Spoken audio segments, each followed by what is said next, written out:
Bem-vindos à nossa compilação de histórias de terror com finais assustadores. Cada história é separada por este som. Então, toda vez que você ouvir esse som, acabou uma história e contarei a próxima. Vamos lá! No Natal aqui em casa as coisas são sempre as mesmas. No dia 24, às 5 da tarde jantamos. Às 6, vestimos nossos pijamas e assistimos TV. Então, às 8h30, mamãe nos faz tomar pílulas para dormir e temos que ir para a cama porque não podemos estar acordados quando o Papai Noel chegar. Isso é besteira. Nenhuma das famílias dos meus amigos faz merdas malucas como essa. Fiz 16 anos esse ano e parei de acreditar em Papai Noel anos atrás. Então, mais cedo, na véspera do Natal, enquanto nossa mãe estava distribuindo nossos comprimidos, eu escondi o meu debaixo da língua e cuspi no vaso sanitário. Fingi estar com sono e fui para a cama. Só que eu não estava cansado. Não. Estava bem acordado e pronto para descobrir o que meus pais fazem na véspera de Natal que eles não querem que a gente saiba. Mas agora, estou enrolado sob minhas cobertas, engasgando enquanto mastigo 3 daqueles pequenos comprimidos brancos e tento engoli-los. Preciso que eles funcionem rápido. Tenho que dormir imediatamente. Minha família inteira está dormindo e eu também deveria estar. Não sei o que diabos são aquelas coisas vermelhas parecidas com aranhas no teto dos vizinhos, mas as que desceram para a casa do lado tiraram uma criança pela chaminé. Nunca vou esquecer o jeito como ela gritou. Estou começando a ficar um pouco sonolento, mas consigo ouvir o estranho som que essas coisas fazem no nosso telhado. Parecem cascos, mas essas coisas não são renas. Acho que elas só pegam pessoas que estão acordadas. Agora, sei porque meus pais queriam que a gente dormisse. Quando eu estava crescendo, fui forçado a criar meus irmãos mais novos, pois meus pais eram preguiçosos demais para fazerem isso sozinhos. Chegou ao ponto em que meus irmãos acabaram me chamando de papai, pois eu era o único pai que eles conheciam. Isso me desencorajou a ter filhos, pois eu não queria passar por isso de novo. Não culpo meus irmãos, é claro, eles eram apenas crianças na época. Minha esposa teve uma experiência parecida quando criança e nós dois decidimos cedo que nunca teríamos filhos. Nossos pais agiram como se fôssemos babacas por não dar netos a eles, mas nós simplesmente não ligamos. Infelizmente, houve um acidente algumas semanas atrás e meu irmão e sua esposa morreram em um acidente de carro. Seu filho de 6 meses sobreviveu, mas obviamente ficou órfão. Meus pais exigiram que o acolhêssemos, mas nós os lembramos de que nunca teríamos filhos. Eles apareceram com a criança em uma cadeirinha e nos forçaram a ficar com ele.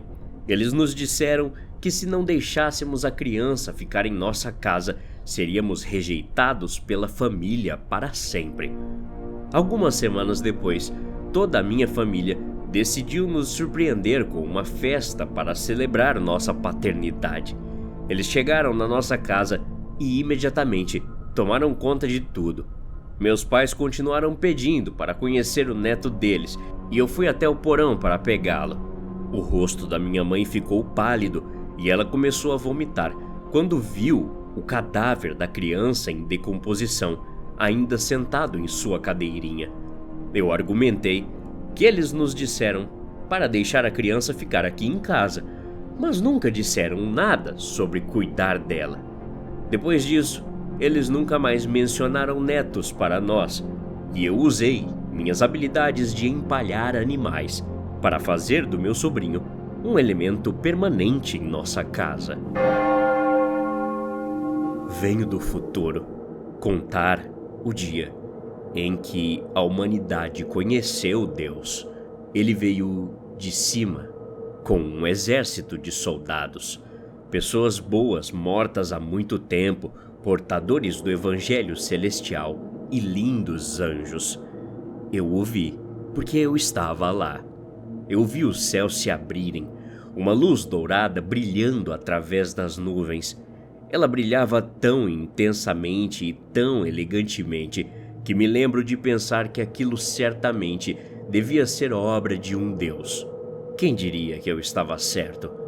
Ele apareceu pouco depois que a luz penetrou as nuvens, vestido com uma túnica toda branca.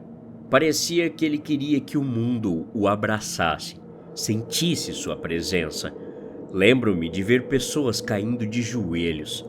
Para elas, o livro do Apocalipse se realizou. O próprio Deus estava aqui. Ele parecia muito mais humano do que eu suspeitava que ele parecesse. Juro que naquele momento ele parecia mortal, parecia que poderia ser ferido. Irônico, o onipresente todo-poderoso parecia que poderia ser ferido. Muito estranho. No começo, eu não entendi esse sentimento. Eu não conseguia compreender por que o grande homem estava nos visitando. Parecia que nós valíamos o tempo dele. Afinal, eu lembro de pensar em como o mundo seria mudado, como a ciência não poderia negar isso. Eu sabia, e todos sabiam. Hoje, conhecemos Deus. Meus pensamentos nem tiveram a chance de esfriar quando vi criaturas negras inundando a luz dourada de onde Deus veio. Elas saíram em milhares, sem mostrar nenhum sinal de parar. Eu só conseguia olhar enquanto elas começavam a se banquetear, comendo os anjos. Naquele momento, eu soube que estava vivenciando meus momentos finais. Engraçado, pensar em morrer naquele momento não me incomodou mais, como sempre incomodou a vida toda. Nem os demônios e todos os seus parentes inundando, destruindo tudo em seu caminho. O que realmente me incomodou até a minha alma foi o rosto de Deus. Quando eu vi, eu soube que não havia esperança. O próprio Deus era impotente. Eu soube disso desde o momento em que olhei em seus olhos. Seus olhos deixavam bem claro que ele não estava nos visitando. Ele estava simplesmente fugindo. No dia em que a humanidade conheceu Deus, não houve tempo para celebrar e aproveitar a grande revelação, porque no dia em que a humanidade conheceu Deus, ele próprio estava chorando. Trabalhamos de manhã, tarde e noite, 7 dias por semana, 364 dias por ano. Nosso chefe conhece todos os nossos segredos mais profundos e obscuros. Ele pode ler nossos pensamentos mais íntimos. Se 20 anos atrás você xingou seus pais em um ataque de angústia hormonal adolescente, ele sabe disso. Se você roubou uma caneta do banco sem querer e não a devolveu, ele sabe disso. E se você algum dia pensar em pedir demissão ou reclamar das condições na fábrica, ele certamente sabe disso. Trabalhamos na linha de produção até nossos dedos chorarem sangue. Então continuamos trabalhando. É frio aqui, porque segundo nosso chefe, um aquecedor seria muito caro. De vez em quando, alguém cede à pressão, como hoje, por exemplo. Jeremias subiu em sua cadeira e gritou: "Não podemos continuar assim. Não é jeito de viver. Temos que fazer alguma coisa." Um murmúrio de desacordo pairou no ar. Vimos o que acontece com os que vão contra o chefe. "Vocês não entendem que nós temos o poder? Se nos unirmos e tomarmos os meios de produção, podemos assumir o controle", ele disse. Trocamos olhares, registrando as expressões um do outro. Sabemos que Jeremias está certo, mas ninguém quer falar, e muito menos juntar-se a ele na linha de fogo. Jeremias então arremessou sua cadeira contra a parede, onde ela se partiu com um baque assustador. "Quando o chefe conseguir o que ele quer, ele vai nos manter aqui até cairmos mortos." No outro extremo da fábrica, uma porta se abriu. Todos nós, incluindo Jeremias, abaixaram a cabeça e voltaram ao trabalho. O som de passos pesados se aproximou, acompanhado pelo cheiro de pelo molhado. Eu me forço a não olhar para cima. Jeremias fica curvado, agindo como se nada tivesse acontecido, como se nunca tivesse tido uma cadeira. Os passos então param atrás dele. Por trás, o chefe coloca as mãos nos ombros de Jeremias. Parece que Jeremias está querendo uma mudança, não é mesmo? O chefe fala. Não, senhor, ele responde com uma voz trêmula. Não seja modesto. Posso ver que você tem grandes ideias. Elas estão todas aqui na sua cabeça. O chefe diz. Não, senhor. Estou feliz com a forma com que as coisas estão, senhor. Eu amo o meu trabalho. Jeremias responde. Alguém mais quer mudar aqui, pessoal? Pergunta o chefe. Não, senhor. Respondemos. Bom, olhos em mim, por favor. Paramos então de trabalhar e olhamos para o chefe. Sua barriga enorme vazando sobre a linha da cintura e seu animal de estimação exótico favorito, mostrando os dentes. Deixe-me mostrar o que acontece com os elfos que têm boas ideias, ele diz. Então estala seus dedos gordos. Em um movimento repentino, seu animal de estimação engole Jeremias inteiro, e então seu focinho vermelho se inclina em direção ao teto, enquanto o devora goela abaixo. Bom garoto, diz o chefe, dando um tapinha na cabeça de sua rena. Ele verifica o relógio e acaricia sua longa barba branca. Bem, o que vocês estão esperando? Faltam apenas 2 dias para o Natal. Voltem ao trabalho. Desde que me entendo por gente, isso sempre aconteceu. Toda vez que tenho pensamentos positivos, o oposto se torna realidade. Às vezes são eventos importantes, às vezes coisas simples. O fato é que quando eu reunia coragem para contar às pessoas sobre essa praga na minha vida, elas riam ou zombavam de mim. Meus pais me disseram que era um mecanismo mental e meu terapeuta mal me deixou terminar de explicar antes de me dar um discurso enorme sobre os benefícios da medicação.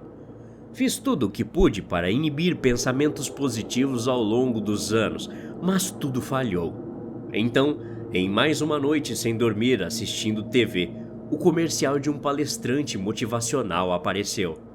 Não pense, apenas faça. Essas foram as palavras simples, mas poéticas, ditas pelo palestrante. Ele deu um exemplo de como os cães eram felizes e era porque eles simplesmente viviam a vida sem expectativas ou medo. Qualquer pessoa racional provavelmente o ignoraria, mas o desespero leva a atos desesperados. Comecei a fazer as técnicas de meditação que o homem sugeriu e lentamente comecei uma vida onde eu não estabelecia expectativas ou tinha pensamentos positivos, simplesmente vivia. Surpreendentemente, funcionou. Tudo começou a mudar para mim. Consegui um emprego dos sonhos e conheci a garota mais deslumbrante da minha vida. Com o passar do tempo, parei de precisar fazer a meditação e fui capaz de continuar sendo feliz e bem-sucedido. A vida era perfeita, mas o homem é ganancioso. No meu voo de primeira classe de volta para casa, aconteceu. Olhei ao redor e fiquei com inveja. Vi um homem com uma esposa e por um breve momento desejei poder ter ela. Quando olhei para o outro lado, vi um rapaz ajudando seus pais a se sentarem e desejei poder ter esse relacionamento com meus pais. De repente, meu celular começou a tocar. Minha esposa tinha enviado uma mensagem acidental destinada ao amante e minha mãe deixou uma mensagem de voz dizendo que meu pai tinha acabado de falecer de ataque cardíaco.